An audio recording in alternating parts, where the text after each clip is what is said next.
I can't get the straw. Hey, I got the straw. I'm all jazzed up. Let's talk about Superman 2025. Which is pretty much a giant, nice, beautiful, soft reboot of the 1978 Christopher Reeve Superman.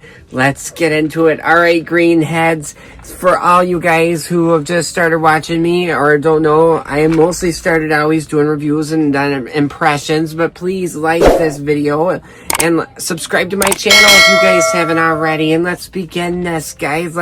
I'm not gonna give out a whole lot though. This movie is brand spanking new. So guys, please check this out. This was a brand new fresh start, like the DC universe, you know. Batman was a bit of fresh air. This was like 12 breaths of oxygen that you've never had from the best planet. Or something to that effect. It was quite a big breath of fresh air, and I was like, oh my god! Pretty much my reaction I had for the trailer back in December. Guys, I told you James Gunn had this. I don't know why anyone doubted him in the first place, all you Snyder bros out there. Oh, my straw went away. Let's get into this. Dang it. Han! Straw, can you help me? Peace? Going back to this. Cool element to this that I loved.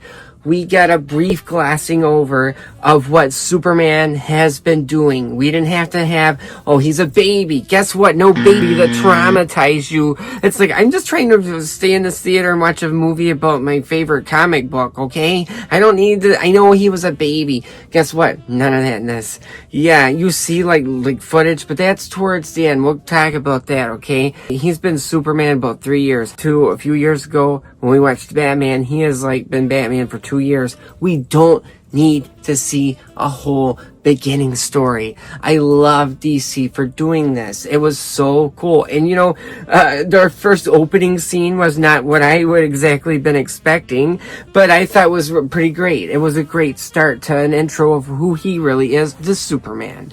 David Cornsweet, I believe is his name, which fantastic. Superman, he got to Clark Kent.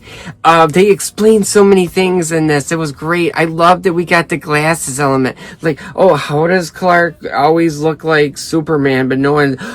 Glasses. They explain. So you know about the hypno glasses? Now she does. Well, I'm not saying who he is, just that he wears hypno glasses. They make his face terrific. How do they work? They make his face look different in your brain when he wears them so that you don't know who he is. Yes. Explain the comic book. James Gunn is a genius when it comes to comic book adaptations from the film and making it interesting and not too goofy or like way too out of like base here. This was so it was like they turned the color up. I felt like I was watching a Marvel, like the reaction. Loved this movie because it had elements that remind me of Sam Raimi, Spider-Man.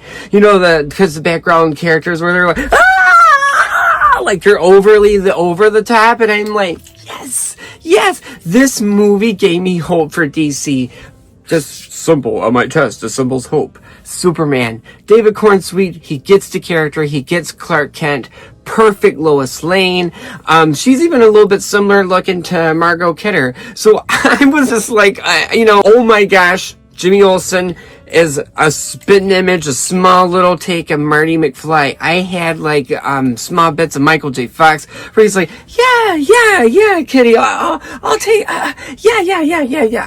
I can take y'all, yeah. This is the perfect. I mean, this movie has everything going for it, guys. Superman opening scene. Sorry for all of that. That's all that back there of me talking is all my exciting favorite parts.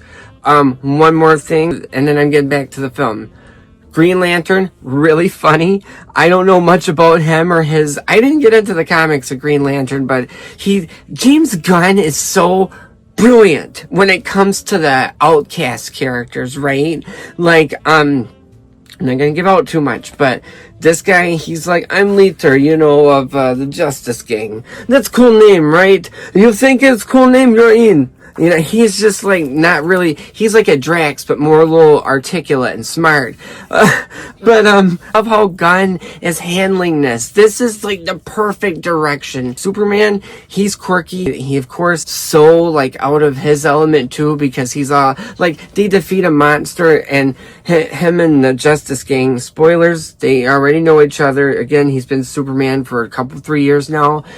He's like, Superman's like, all right, let's question him, you know, detain him the best way. And he's like, no, why don't we kill him? And he's like, non-violent. So, you know, we have that corny Christopher Reeve, good, kind Superman back. Not our hard, dark, Snydery Superman. It's overly dark in a world that we already live in. It's too dark. Yeah, this movie, it was great. And it had like a overall little message. It felt like, what can people like inventors and scientists do, you know? Like, could they use inexpensive tech that could screw up our Earth potentially or whatever, you know?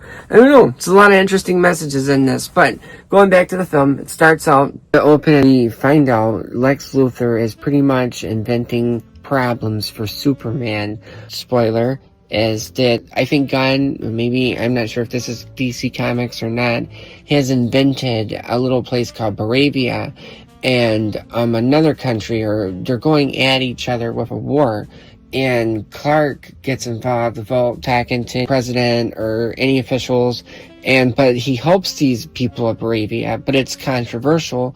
But Lex kind of created this war and this controversy. He's also inventing bad press for Clark along the way. Monsters, inventing tech, bad weird pocket portals. It's the most craziest thing, but the dynamic is always just between Superman and Lex right off the bat. Superman just gets his ass kicked. He gets himself healed up by going to the Fortress of Solitude. He meets his little robot gang there. And by the way, Superman is only fostering, as he puts it, Crypto. Yes.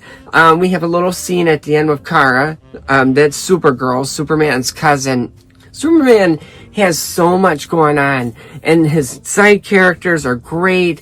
Mr. Terrific, he was just like, damn, I should have known Lex. Using these cheap materials, making this pocket dimension portal all crappy, like, it's gonna fuck up our ozone. It was so interesting because everybody has a job. Lex has really cool tech, and Lex is mean. Brain versus brawn, good versus evil. The oldest story in the book. I give this movie 5 stars. Go see this film. It is amazing. I was cracking up. This movie's punk rock. It had me in tears. Me and my kids, we stayed for the whole entire thing. And I've even read online that people are rescuing dogs after this. I got home, I was never more happier to see my dog. Our dog, Chispa the Pupa. His full name, guys, is Chispa the Pupa Pacheco. Yeah. And he's probably hiding because I said his whole name. He thinks he's in trouble. That dog don't even get in trouble. He's so darn good. Guys, I don't want to give out too much of this movie. Nicholas Hoult, brilliant as Lex Luthor. I dare say I want to compare him to Gene Hackman. I mean, we didn't like Lex. Lex does mean things. Lex has a prison in his pocket dimension. He is an awful bad guy. We don't like him. The simplest summary for this film. Amazing, but the coolest part is Superman's already battling Lex Luthor with Ultraman and whatever Lex is creating. It's almost kind of comical in a way, like a comic book. This movie was so comic book, but done stylistically modern day in a great way. In a way that keeps up with everyone, that everyone can get, from children to adult to everybody. It touched us all, you know? It brought out the kid in me, I gotta say. But Lex, though, he's got this ongoing thing with Superman already. So Superman, like I said, got his ass kicked, got healed from the robot, and they were like, let's give him a healthy dose of sun and let him see his parents. It soothes him. And that part is kind of interesting. I don't want to get into that whole thing. I'm going to let you guys see that. Bradley Cooper plays Superman's biological dad. His parents, when I seen Ma can't, Pa can't, I teared up. Greatest parents, had that southern accent. I cleaned your boots. I'll go get them for you. Oh my gosh, I don't know where James Gunn found these actors. They were is our boy gonna be okay? I was like, oh gosh, oh gosh, oh gosh. Oh. Pa Kent doesn't die in this film. That's all I'm gonna say. movie was great. Lex is screwing with Superman from the get-go. He's inventing monsters and inventing ways to screw Superman's reputation and just kill him and imprison him. So it's like, this is the meanest, worst Lex Luthor. But, you know, I'm gonna say this and leave it at this. Tables turn. Fantastic film. Please, guys, check it out. That's all I'm gonna say about this. This Superman film satisfied me. As a DC fan, I'm looking forward to Superman 2. My kids and I are already talking about it. Go check this out, guys. Guys, God bless, and thank you for letting me gab a little bit about this awesome film, Superman. Please like and subscribe. Brando out.